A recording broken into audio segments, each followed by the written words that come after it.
प्रणम्य परमात्मानं सिद्धं त्रैलोक्यवन्दितं स्वाभाविक चिदानन्द स्वरूपं निर्मलाव्ययम्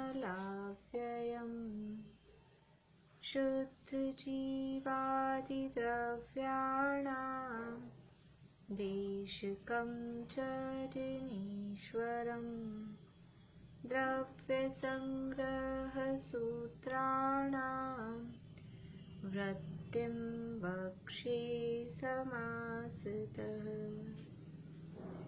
जीवमजीवं दवं जिणवरवसहेण जीर्णनेतीर्थं देविन्दविन्दवन्दं वन्दे तं सर्वदा शिरसा कहे जीव अजीव जिनवर वृषभ ने लोक में वे वंद्य सुरपति वृंद से वंदन करूं कर जोड़ में पुड़वी चलते वाऊ वनफदी विविधावरेन्दी बिगतिग चतु पंचखा तस जीवा होन्ति संखादी। गाथाएं सुनाएंगे आगे वाली कोई?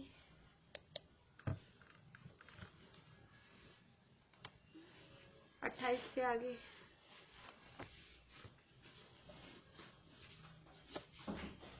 हाँ बोलो प्रीति, सुनाओ।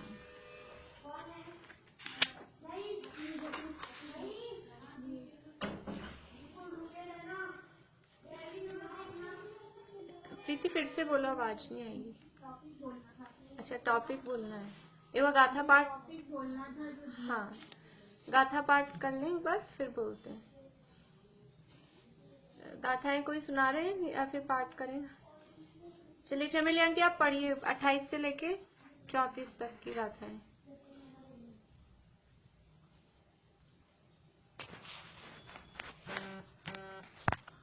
ठीक है।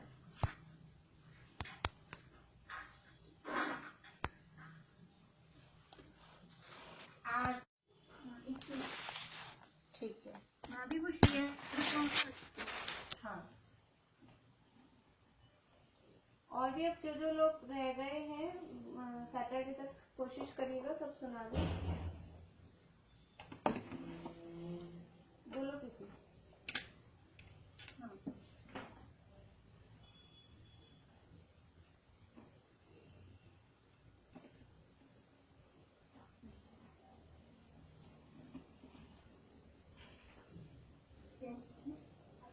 निमीचन सिद्धांति देव द्वारा जिसकी टीका आचार्य ब्रह्मदेव सूरी जी द्वारा लिखी गई है, उसकी गाथा नंबर 21 आज मैं यहाँ सुनाऊंगी, जिसमें काल द्रव्य का स्वरूप बताया गया है। दव परिवर्त रूपो जो सो कालो हवे परिणामादि लखो वर्धन लखो मठो। द्रव्य परिवर्तन रूपो यानी कि जो द्रव्यों के परिवर्तन रूप है, सो कालो हवे व्यवहार है, व्यवहार काल होता है। परिणाम आदि लखो वह व्यवहार काल परिणाम आदि लक्षण वाला है। वर्तन लखो वर्तना है लक्षण जिसका, यह परमर्थो वह परमार्थ काल अर्थात निश्चय काल। अर्थात काल जो है वो दो प्रकार का है, व्यवहार काल और निश्चय काल।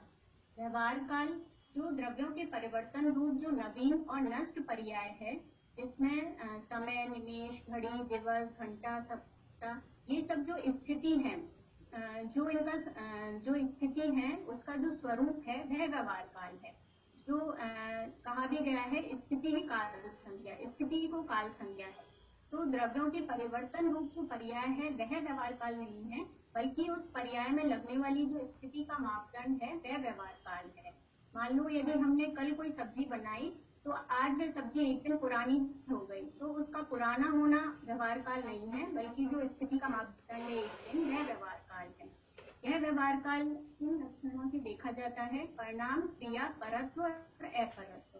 परिणाम यानी कि द्रव्यों में होने वाले स्थूल परिवर्तन जो हमें द्रव्यों में चेंज दिखाई देते हैं निरंतर, यह परिणाम कहलाता है।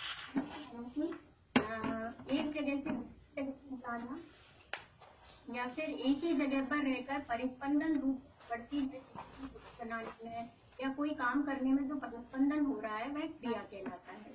परत्व तथा अपरत्व दो वस्तुओं के बीच में होता है। कोई किसी से बड़ा है तो परत्व, और यदि कोई किसी से छोटा है तो अपरत्व, यानी अर्थात दूर चलने रूप परत्व और समीप चलने रूप अपरत्व। अब निश्चय काल की बात करते हैं। जिस प्रकार कुम्हार की चाक को फिरने में नीचे की कीली जो है वो उसका सहकारी कारण है, उसी प्रकार सभी द्रव्य अपने अपने उपादान कारण से जो उनके अंदर द्रव्यत्व गुण है उससे परिणमन करते हुए उनको जो परिणमन करने में जो सहकारी कारण है वह वर्तना है, और यह वर्तना जिसका लक्षण है वह निश्चय काल है, जो कि कालानु द्रव्य रूप है। इस प्रकार व्यवहार काल और निश्चय काल का स्वरूप जाना। अब आगे कोई कहता है कि जो समय रूप है वो ही निश्चय काल है, उससे भिन्न अन्य कालानु द्रव्य रूप निश्चय काल नहीं है, क्योंकि वह देखने में नहीं आता। तो उसका उत्तर देते हैं।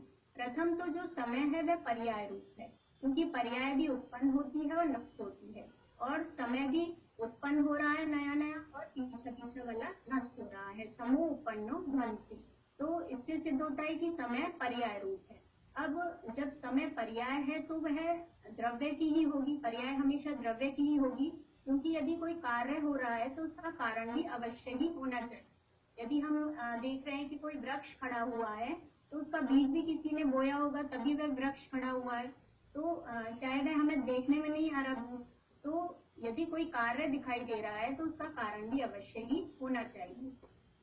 अब आगे यदि कोई मानता है कि समय आदि काल के पर्यायों का उपादान कारण काल द्रव्य नहीं है, अपितु समय रूप पर्याय की उत्पत्ति में मन गति से परिणित उत्कल परमाणु, निमेष रूप पर्याय की उत्पत्ति में आंखों का खोलना और बंद होना, घड़ी रूप काल की पर्याय की उत्पत्ति में घड़ी की सामग्री रूप जल का बर्तन, और दिवस रूप पर्याय की उत्पत्ति में सूर्य का बिंब उपादान कारण है।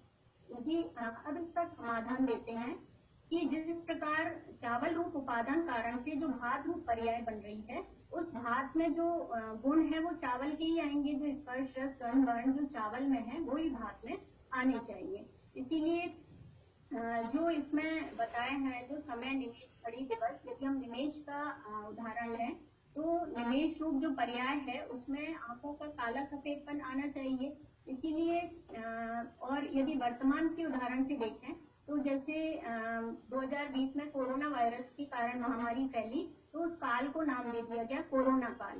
तो ऐसा तो है नहीं कि उस काल में कोरोना के गुण आ गए, उस काल में हमें कहीं जीव द्रव्य का जानना देखना या उसमें कोरोना के लक्षण खांसी छींक जुकाम ऐसा कुछ दिखाई दे रहा हो, ऐसा तो नहीं है। तो जो कार्य है वो हमेशा उपादान कारण के जैसा ही होता है, ऐसा वचन है। तो इसीलिए जो समय रूप पर्याय है उसका उपादान कारण भी जो द्रव्य रूप होना चाहिए वह काल रूप होना चाहिए। तो इससे कालानु द्रव्य रूप जो निश्चय काल है उसकी सिद्धि होती है। अब इनको संक्षेप में यदि कहें तो जो अनादि अनंत है, नित्य है, समय के उपादान कारण होने पर भी समय आदि के भेद से रहित है, वह कालानु द्रव्य रूप निश्चय काल है। और जो साधी है, शांत है, अनित्य है, समय आदि के भेद से सहित है, वह काल की पर्याय रूप व्यवहार काल है। तो इनसे हम निष्कर्ष निकालते हैं कि जो मेरे अंदर जो यदि मैं अपने मोह राग द्वेष भावों का कारण कर्मों को मानता हूँ तो वो जो मेरे भाव हो रहे हैं उनमें कर्मों के गुण आ जाने चाहिए। जो कर्म क्योंकि पुद्गल है और जो भाव है वो मेरे खुद के हैं, जीव द्रव्य के हैं, तो ऐसा तो होता नहीं है। तो मेरे भावों की जो योग्यता है वो मुझ में है, मेरे ये मोह राग द्वेष भाव मेरे कारण हो रहे हैं, तो उनको रोकने की जो योग्यता है वो भी मेरे अंदर ही। तो हम सभी अपने पुरुषार्थ पर पूरा भरोसा रखें। नंबर 2, काल द्रव्य को पर द्रव्यों के परिणमन का निमित्त बताकर जो हमारे अंदर कर्ता बुद्धि है कि इसको मैंने बड़ा किया या इसको मैंने इधर से उधर चलाया, उस बुद्धि को आचार्य देव ने हटाया है। अब एक तरफ हमारी कर्ता बुद्धि हटाकर हमारे अंदर के अहंकार को आचार्य देव ने दूर किया है, और दूसरी तरफ हमारी निमित्ताधीन दृष्टि ना रहे। हम ऐसे निमित्त पर दृष्टि डालकर ऐसे हाथ पर हाथ धरकर बैठ जाएं कि जब हमारा काल आएगा तब हम अनंत सुखी हो जाएंगे। तो ऐसा नहीं हो, इसीलिए आचार्य देव ने बताया है कि यद्यपि काल द्रव्य अनंत सुख की प्राप्ति में भाजन होता है, लेकिन उसमें विशुद्ध ज्ञान दर्शन स्वभावी जो मेरा परमात्मा तत्व है, उसका सम्यक दर्शन, सम्यक ज्ञान, सम्यक चारित्र और समस्त भय द्रव्य की इच्छा की निवृत्ति रूप जो तपश्चरण है, वह इन चारों रूप जो निश्चित चतुर्विध आराधना है, जो मेरा स्वभाव है, वही इसमें उपादान कारण है। काल इसमें उपादान कारण नहीं है, इसीलिए काल हेय है। अतः जब भी कार्य परिणमित करता है तो उस कार्य के परिणमन में जो अनुकूल होने का आरोप जिस पर आता है वह निमित्त कहलाता है। अतः हम सब भी अपने पुरुषार्थ पर पूरा भरोसा रखते हुए निमित्ताधीन दृष्टि हटाकर अपने अपने स्वयं काल में जल्दी ही अनंत सुख की प्राप्ति करें, ऐसी मंगल भावना के साथ मैं समाप्त करती हूँ। जय जिनेन्द्र। बहुत बढ़िया, बहुत ही बढ़िया प्रेजेंटेशन भी बहुत अच्छा था। अभी मैंने वो मेरे को ध्यान भी नहीं रहा, वीडियो में करती नहीं हूँ रिकॉर्डिंग। तुम्हारी पीपीटी है ना प्रीति, इसको मुझे भेज देना, मैं ग्रुप में डाल दूंगी तो सब लोग और बाद में भी आराम से देख सकेंगे। बहुत अच्छा प्रेजेंटेशन बनाया। चित्र कहाँ से मिले? घड़ी, निमेश, वो अच्छे बढ़िया ढूंढे। बहुत बढ़िया था और एक्सप्लेन भी बहुत अच्छे से किया, बहुत अच्छी तरह समझ में आ रहा था। बहुत बढ़िया। चलिए, और किसी को अपना, अब कौन कौन रह गए हैं ये सुनाने में?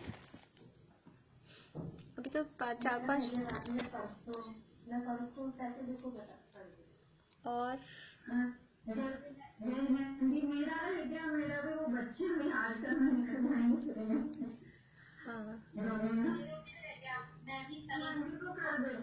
काफी लोगों का है मेरे ख्याल से, अभी तक 4-5 लोगों ने सुनाया है, काफी लोगों का बचा हुआ है अभी।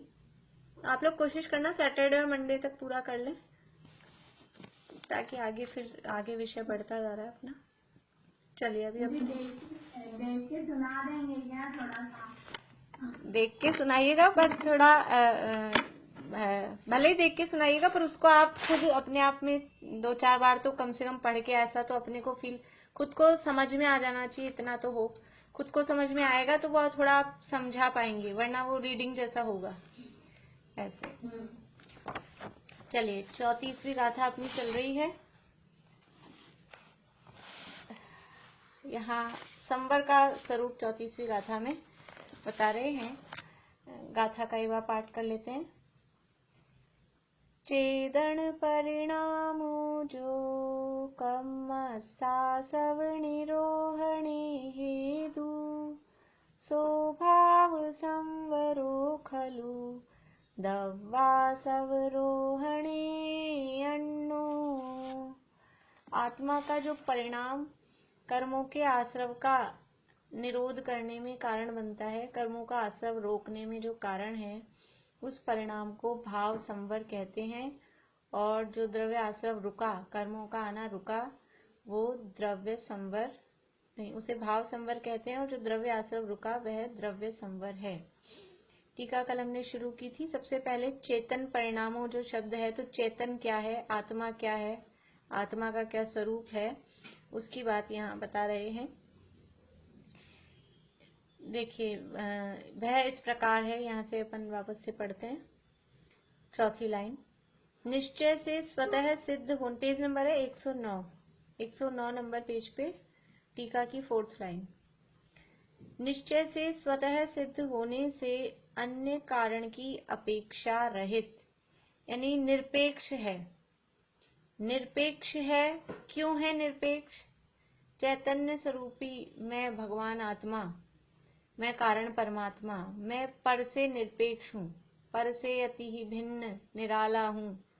मैं पर से निरपेक्ष हूँ। क्यों हूँ पर से निरपेक्ष? क्योंकि मैं स्वतः सिद्ध हूँ। अपेक्षा कब होगी? कोई दूसरा मुझे बनाए, कोई दूसरा मुझे उत्पन्न करे तो मुझे अपेक्षा हो, लेकिन स्वतः सिद्ध है। अन्य किसी कारण की कोई अपेक्षा मुझे है ही नहीं, मुझे किसी की जरूरत ही नहीं है। जो अपने आप में परिपूर्ण हो उसे किसकी जरूरत हो? बोलिए निशांति।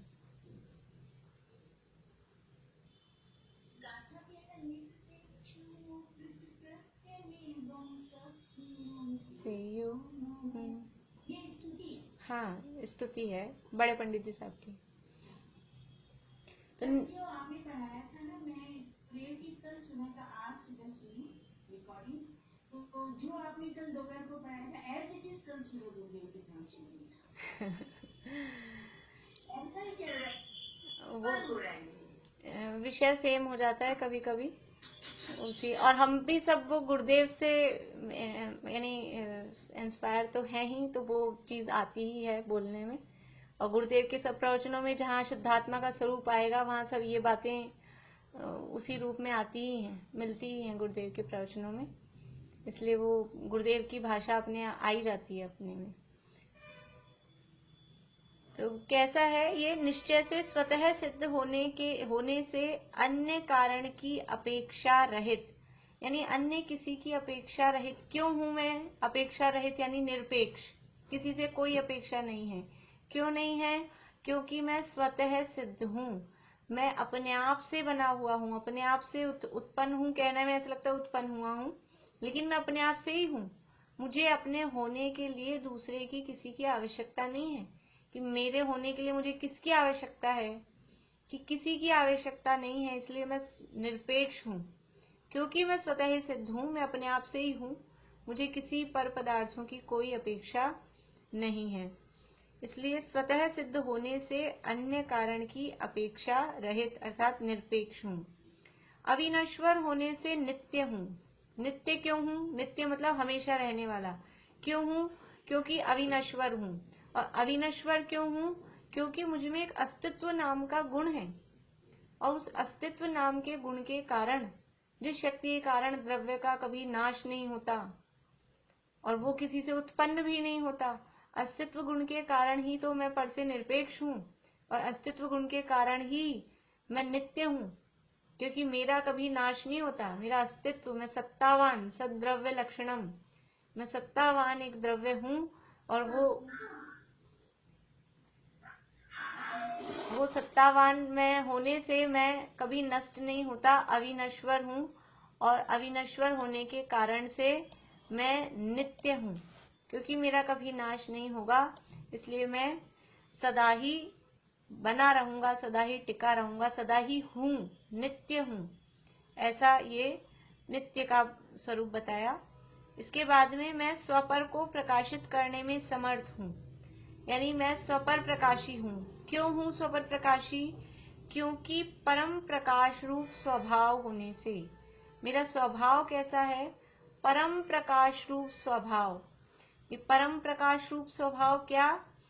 कि ऐसा स्वभाव जिसके कारण एक तो मैं स्वयं ही प्रकाशित हूँ अपने आप में, और चेतना को किसी से छुपाया नहीं जा सकता है, ज्ञान को किसी से छुपाया नहीं जा सकता है, वो प्रकाशित ही रहता है। ज्ञान है जो ऐसा सदा उद्योतमान, समय सार में बहुत कलशों में इस तरह के शब्द लिए, वो नित्य उद्योतमान है, उसको किसी से छुपाया नहीं जा सकता है, ढका। जैसे सूर्य के प्रकाश को छुपाया नहीं जा सकता, रोका नहीं जा सकता। बादल आ जाएं, वो मंद कर दें, लेकिन ऐसा उसका स्वभाव छुपता नहीं है।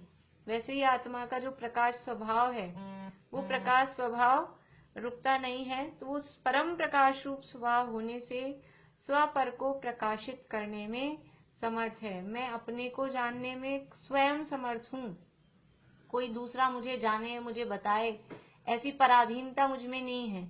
मैं अपने को जानने में स्वयं समर्थ हूँ, क्योंकि मुझ में ऐसा स्वभाव है।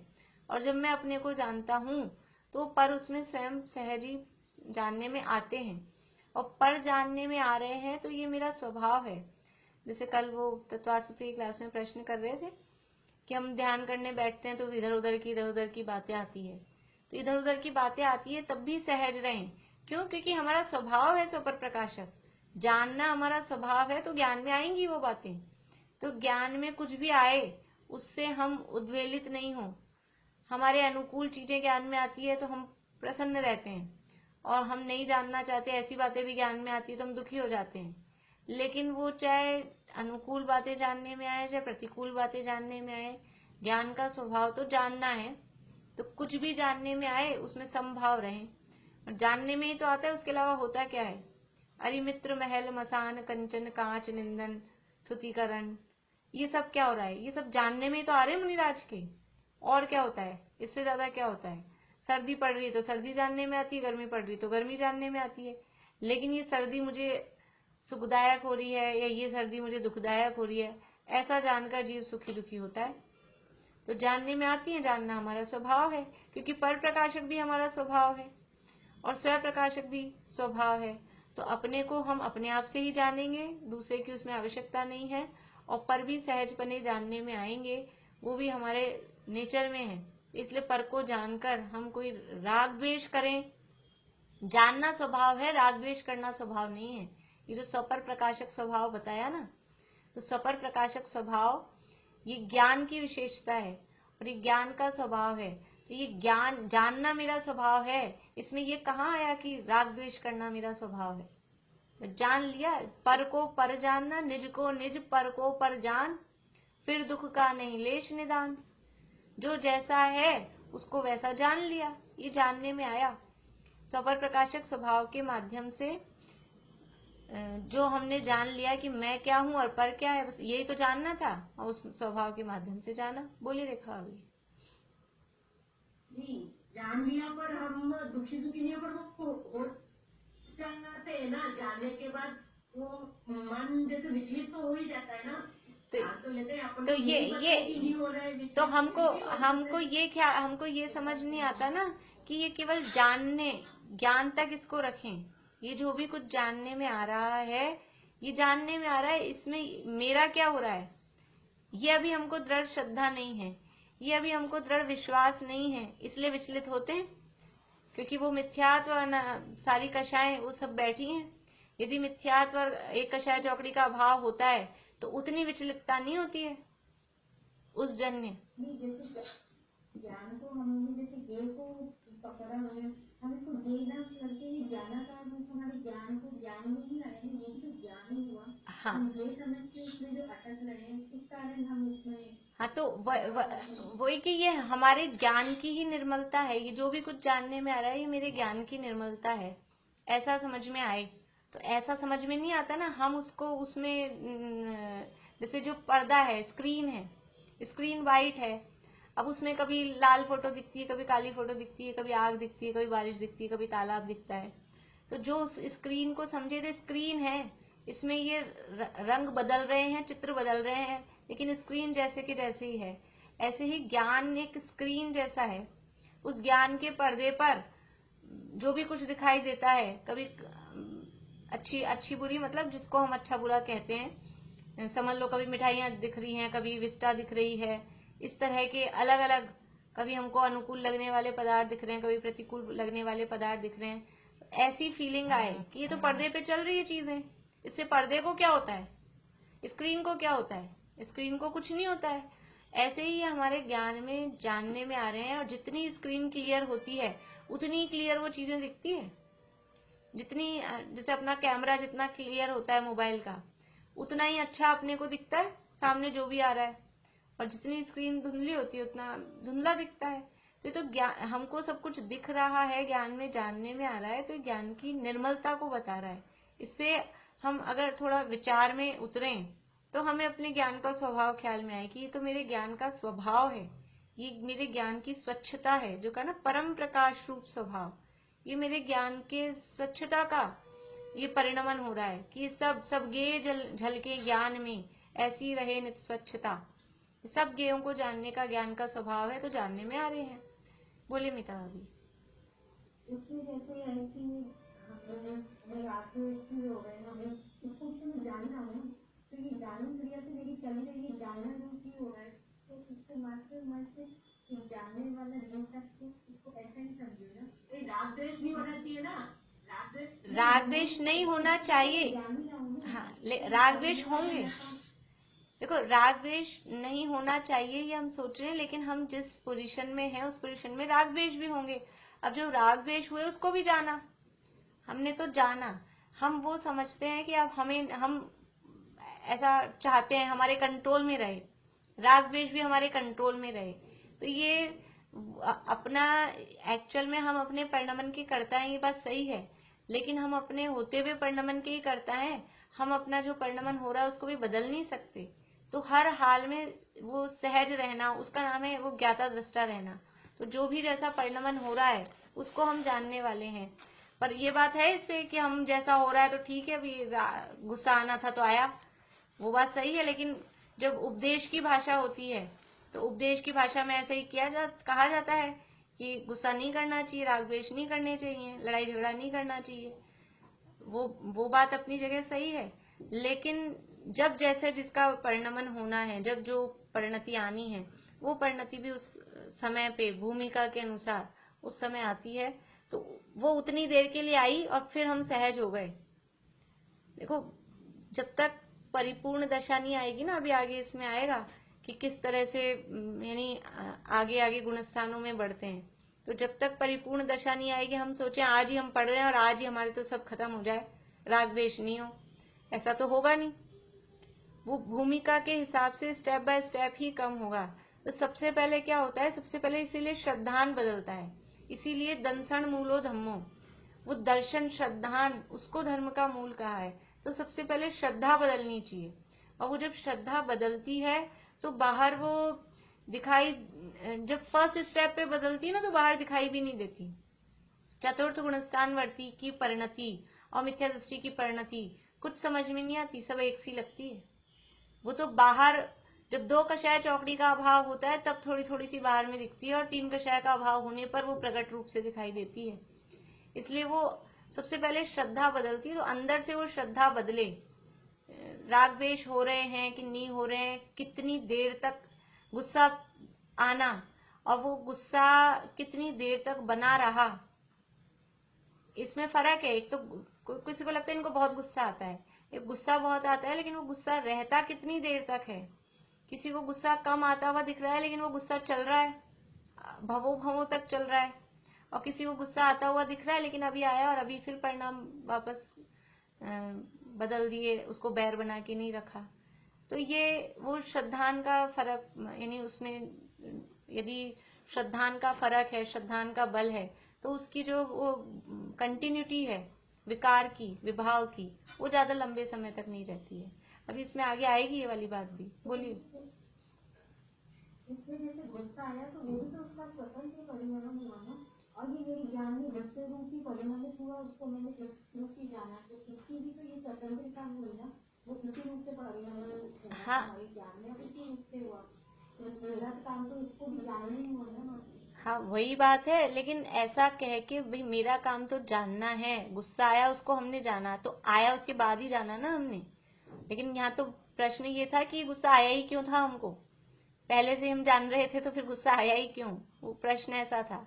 लेकिन वो भूमिका के अनुसार गुस्सा आएगा भी, और उसको भी मैं जानने वाला हूँ, ऐसा कि जो जिस भूमिका में है उसके हिसाब से वो काम तो चलेंगे। जब तक परिपूर्ण दशा नहीं होगी, 12वें गुणस्थान तक वो उस सत्ता में रहता है, और 6ठे 7वें गुणस्थान तक कुछ कुछ उसकी परिणतियां दिखती है, और 4थे गुणस्थान में पूरी दिखती हैं, और मिथ्यात्व दशा है तो फिर कहना ही क्या है। इसलिए वो आता है, उसको आते हुए को भी हम जानने वाले हैं, ऐसा अभ्यास में लाएं। ऐसा अभ्यास में आएगा ना कि जो भी क्रियाएं हो रही है उसको हम जानने वाले हैं, ऐसा अभ्यास में आए तब वो अपना धीरे धीरे करके समझिए बाहर क्रिया में हर बात में कि जो आया उसको अपन ने जाना, ठीक है, जान लिया, हो गया, ऐसा ही होना था। इस रूप में अगर जानेंगे तो ये जो स्वभाव है, ये अपने स्वभाव की खबर अपने को समझ में आएगी। चिंतन सोच विचार के, यानी जितना ज्यादा हम विचारेंगे, हम क्या है कि केवल वर्बली ऐसा पढ़ के या बोल के और फिर हम सोचें कि हमें नहीं आना चाहिए, गुस्सा नहीं आना चाहिए, हमको ऐसा नहीं होना चाहिए, वैसा नहीं होता है। जब तक ये अंदर से नहीं उतरे ना, भीगे नहीं जब तक परिणाम। जैसे ऊपर से मटके को गीला किया पानी डाल के, कितनी देर गीला दिखता है, कितनी देर गीला रहेगा वो, और अंदर पानी भरा होगा, आप चाह के भी बाहर से सूखा दिखाना चाहोगे तो सूखा दिखेगा नहीं। अंदर पानी भरा है तो वो बाहर से गीला दिखेगा ही, और ऊपर से गीला किया यूं ही दिखाने को तो थोड़ी देर गीला दिखेगा, फिर वो सूख जाएगा। इसलिए वो अंदर जब चीज श्रद्धान के लेवल पर पहुंचती है, श्रद्धान जब सुधरता है तो अपने आप वो चीज फीलिंग में भी आती है। फिर आवाज आ रही है आप लोगों को बराबर?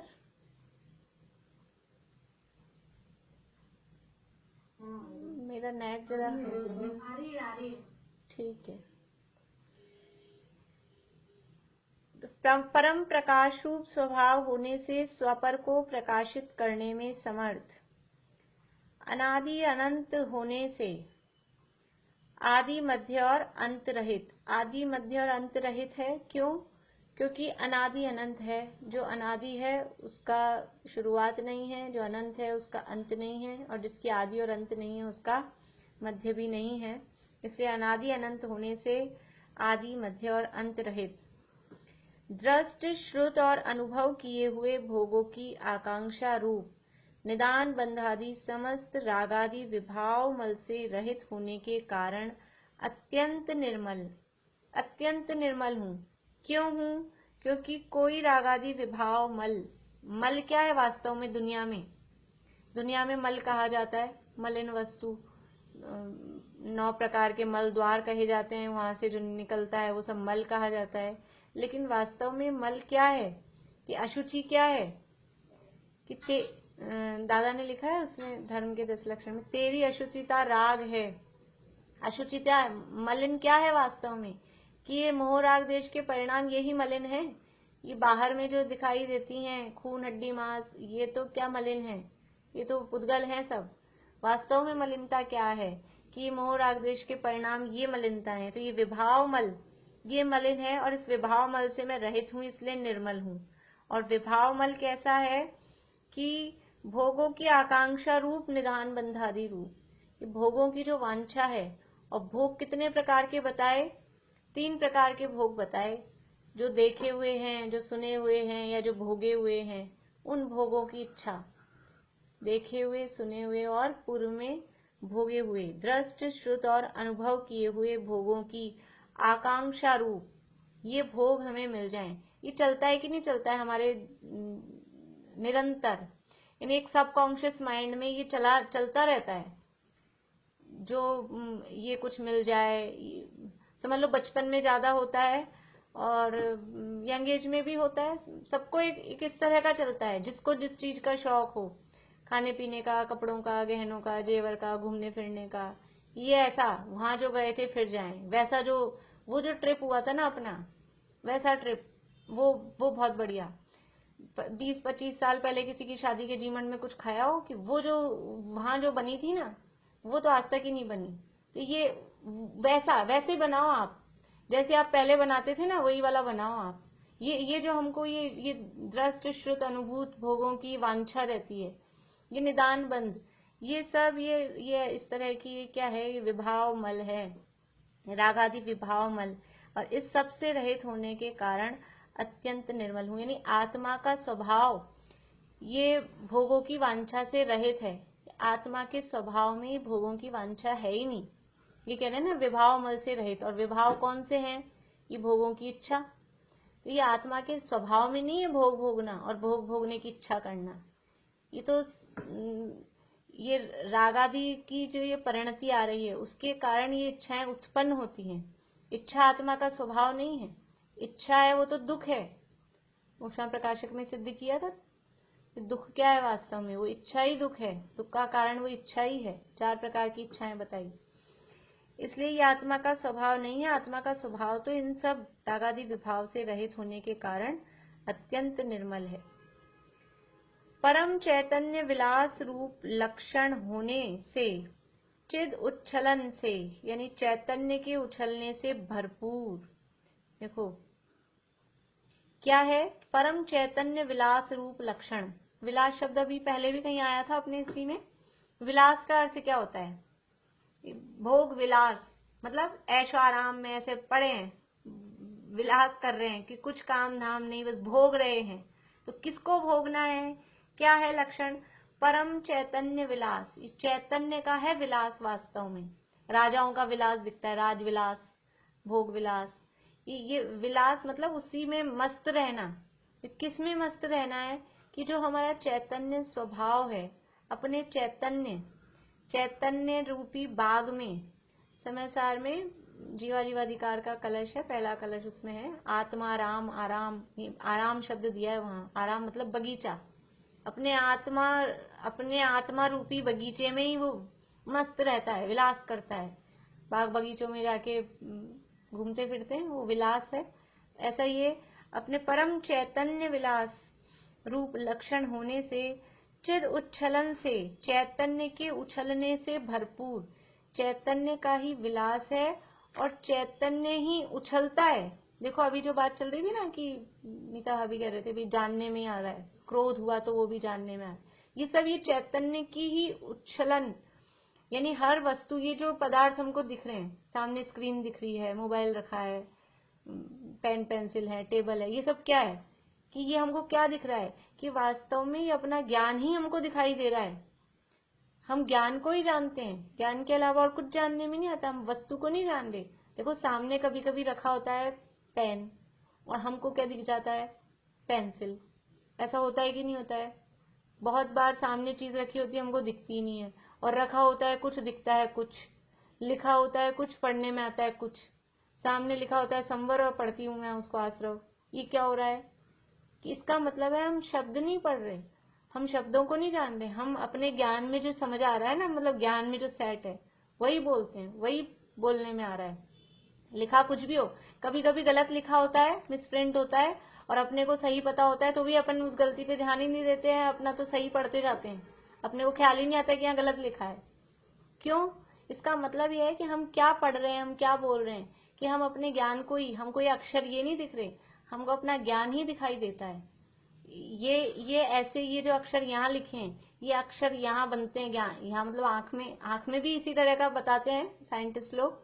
जैसे कैमरे में वो उसका पिक्चर, वो कैमरे में अंदर अपना खुद का बनता है, सामने जो फोटो है, जो व्यक्ति है, जो वस्तु है, उसका फोटो वो कैमरे में खुद का बनता है, तभी तो वो रील पे आता है। और जो रील पे है वही कागज पे उतरता है क्या? अब एक तरह से कहेंगे तो वही उतरा है, लेकिन रील का रील में अलग रहता है और कागज पे नया आ जाता है। अगर वही उतरता तो रील तो हो जानी चाहिए ब्लैंक, वो कागज पे आ गया, लेकिन ऐसा नहीं होता ना। रील पे भी रहता है, वो नेगेटिव ले लेते ना, अब तो जमाने गए, पर आइडिया तो होगा, पहले तो वही चलते थे। वो नेगेटिव हमने ले लिए, तो उस नेगेटिव से हम फिर से बना सकते हैं कि नहीं बना सकते हैं? फिर से हम प्रिंट निकला लेते हैं, फोटो निकला लेते हैं। तो इसका मतलब है कि वो नेगेटिव पे अलग है और वो पेपर पे अलग आया है। ऐसे ही ये जो वस्तु है, समझ लो जो नेगेटिव, वो अलग है, और ये जो ज्ञान रूपी पेपर पे आया वो अलग है। दोनों अलग अलग हैं। तो हम किसको जान रहे हैं? ये आप लोग दिखाई दे रहे हैं। अगर ये पहले भी अपनी ऐसी बात आई थी, यदि आप मुझे दिख रहे हो और आप मेरी स्क्रीन पे आ गए, तो आप मीनू दी, आप निशा आंटी की स्क्रीन पे तो नहीं हो ना, अर्पणा जी की स्क्रीन पे तो नहीं हो ना आप। अब ये जितने लोग अपन बैठे हैं, समझ लो 23 जने हैं, तो 23 की स्क्रीन पे 23 ही दिख रहे हैं, मल्टीप्लाई करो कितने लोग हो गए, तो इतने हो गए क्या? तो सब अपने अपने वो व्यक्ति वही है, और वो हर की स्क्रीन अपना अपना अलग चेहरा बना रही है। अर्पणा जी का अलग, मीनू दी का अलग, मीना चाची का अलग। तो ये किसका परिणमन है? ये उस स्क्रीन का ही परिणमन है। ऐसे ही हमारे ज्ञान में जो जो वस्तुएं बनती हैं, वो वस्तुएं ज्ञान में नहीं आ रही हैं, ये ज्ञान का ही चिद उच्छलन, वो चैतन्य का जो उछलना हो रहा है, यानी अपना ज्ञान ही उसमें उछल रहा है, ज्ञान ही उसमें दिखाई दे रहा है। ये जो सिद्ध पूजन है ना युगल जी वाली, उसमें इसी तरह के और भी आते हैं, अभी याद नहीं आ रही मुझे लाइन।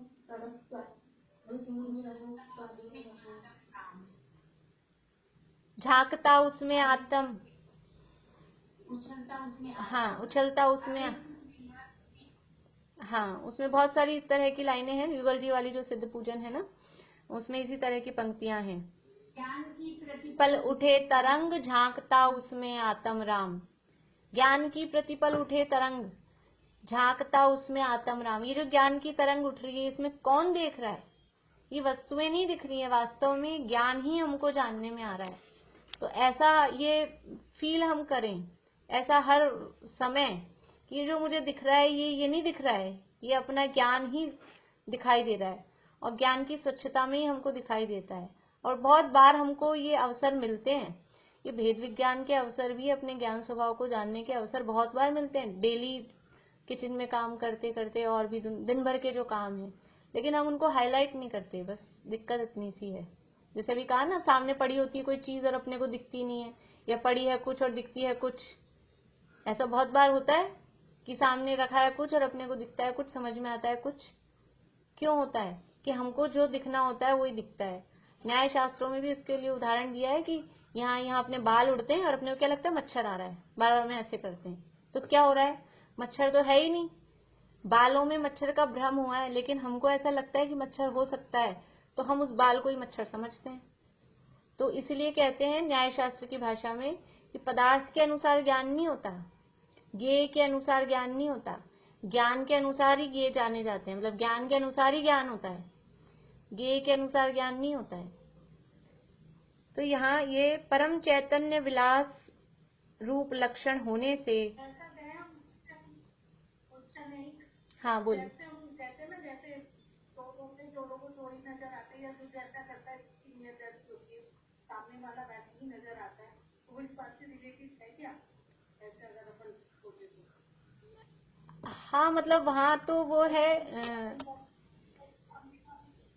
हाँ वहाँ उसके भावों से, परिणामों से संबंधित है कि उनको जैसे उनकी नजर का मतलब वहाँ वो उसका दृष्टिकोण, वहाँ नजरिया, वहाँ दृष्टिकोण की बात है कि जिसका जैसा दृष्टिकोण होता है उसको वैसा ही दिखाई देता है। यहाँ वो दृष्टिकोण वाली तो बात नहीं, लेकिन यहाँ तो वस्तुओं को देखने की, जैसे कभी कभी बच्चे होते हैं, रबर भी रखा है, शॉर्पनर भी रखा है, अब यहीं रखा है, फिर वो ढूंढता है, मम्मी मेरा शॉर्पनर कहाँ है, शॉर्पनर कहाँ है, और यहाँ रखा है और उसको नहीं दिख रहा है, नहीं समझ में आ रहा है। तो ये तो ऐसा देखने वाली जो है, क्यों? क्योंकि वो जो समझता है, वो रबर को शॉर्पनर समझ के बैठा है, फिर वो पूछ रहा है मेरा रबर कहाँ है, तो यहाँ उसको वो दिख नहीं रहा, इसलिए ऐसा लगता है। वहां जो बात है वो नजरिए, दृष्टिकोण, वो अपना नजरिए वाली बात है, यहाँ ज्ञान से जानने देखने वाली बात है। परम चैतन्य विलास रूप लक्षण होने से, चिद उच्छलन से, यानी चैतन्य के उछलने से भरपूर है, यानी मेरी हर पर्याय, मतलब मेरी जो हर परिणति, ये उच्छलन, उछलता कौन है? समुद्र में क्या उछलता है कि वो लहरें उछलती हैं, लहरें इक्वल्स टू पर्याय। समुद्र तो एक तो वो रहता है शांत गंभीर, और वो कुछ किनारे पे कुछ उसकी पर्याय उछलती, लहरें उछलती हैं। तो ये चैतन्य की जो पर्याय हैं, उच्छलन यानी चैतन्य की जो पर्याय हैं, वो उसमें क्या है, ये चैतन्य ही उसमें सब भरपूर, चैतन्य के उछलने से भरपूर है, परम चैतन्य विलास है, और उसमें चैतन्य ही चैतन्य भरा हुआ है। जैसे समुद्र की जो लहर उठी, उसको देखो, उसमें क्या है, समुद्र की जो लहर आई उसमें क्या मिलेगा, उसको अपन पकड़ो हाथ में, तो क्या आएगा हाथ में, पानी ही पानी आएगा, वो पानी से भरपूर ही है, पानी के अलावा कुछ नहीं आएगा। वो दिखे अपने को सफेद दिख रही है, दूध जैसी दिख रही है, और कैसे आकार में भी कैसी दिख रही है, कुछ भी दिखे, लेकिन उसको देखेंगे तो उसमें निकलेगा क्या, कि पानी पानी और कुछ भी नहीं। ऐसे ही चैतन्य की जो परिणति आ रही है, ये मोह राग द्वेष की परिणति से भी आत्मा को पकड़ सकते हैं। जैसे ये जो असद, ये जो व्यवहार है ना, ये व्यवहार क्यों है, क्या है, ये सब आत्मा को दिखाने वाले हैं कि यानी हमको आत्मा को जानना है, तो बाहर से देखेंगे तो यहाँ ये शरीर, ऐसे कहेंगे ये भी जीव है। यहाँ शरीर को जीव बताने का उद्देश्य नहीं है, यहाँ शरीर के माध्यम से इसमें जीव दिखा रहे हैं। ये मोह राग द्वेष, तुम्हें आत्मा नहीं पता, तुम्हें जीव नहीं पता, ये गुस्सा कर रहा है कौन है, ऐसा कहते कि जीव कहाँ है, कहाँ है जीव, दिखाई नहीं देता, कि गुस्सा कौन कर रहा है, ये गुस्सा कर रहा है वो जीव ही तो है। तो ऐसा वो गुस्से के माध्यम से, विकार के माध्यम से भी जीव को दिखाते हैं। फिर वहां तक जब पहुंच जाता है व्यक्ति, तो फिर एक स्टेप आगे बढ़ाते हैं। तो ये सब इसमें क्या है, चिद उच्छलन, ये सब चैतन्य ही इसमें उछल रहा है, इन सब में चैतन्य की ही परिणतियां दिखाई दे रही हैं, चिद उच्छलन से भरपूर है।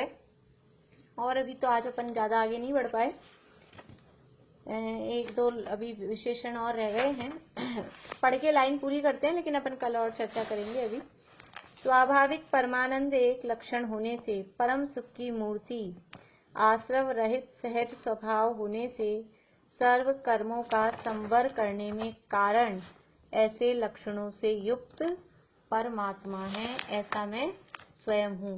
इसमें नीचे फुटनोट में दिया है ये कि ये जो विषय बता रहे हैं कि समय सार की छठी गाथा है, वहां शुद्धात्मा का स्वरूप बताया है, वैसा ही स्वरूप ये यहाँ शुद्धात्मा का स्वरूप बताया जा रहा है।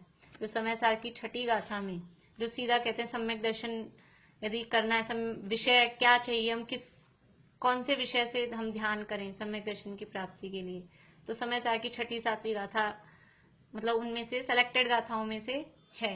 तो वही विषय यहाँ टीका में आचार्य देव बता रहे हैं। और अभी ऐसा अपने स्वरूप का चिंतन मनन हम करें, ऐसा चैतन्य दिन भर उछले या हर परिणति में ऐसा हमारा दिन भर चले, इसी भावना से अभी यहीं पूरा करती हूँ। वो मैंने एक मैसेज डाला था। हाँ जी बोलिए। हाँ हाँ बिल्कुल, वो दीपक भैया के चलेंगे अभी 7 दिन तक। मैंने एक मैसेज डाला था आज से लेके 26 तारीख तक, मॉर्निंग में और दोपहर में भी। तो आप लोग सुनिएगा, आगे पीछे वो रहेगी उस चैनल पे, सर्वोदय हिंसा चैनल पे रहेगी। तो जैसे दिन में तो वो और ऐसा बताएंगे, अच्छा अहिंसक आचरण, खान पान से कैसे अपन कर सकते हैं सब चीजें, शुद्ध आहार वगैरह, दिन में वो चलेगा। सुबह जैन मतलब जिनागम के आधार से चरणान योग की बातें सुबह वो चलेगा। तो मैंने आपको भेजा था, सभी वो सुनना आप लोग। जैसे भी दिन में तो 3:30 से है, तो अपनी होने के बाद में भी चला सकते हैं, जैसे काम करते करते भी सुन सकते हैं। हाँ अच्छा, कहानी, हाँ कहानी बताई थी पूरी, मास त्याग पे चला था आज, और वो भील वाली कहानी के से अच्छा पूरा चला था। चलिए, जय जिनेंद्र।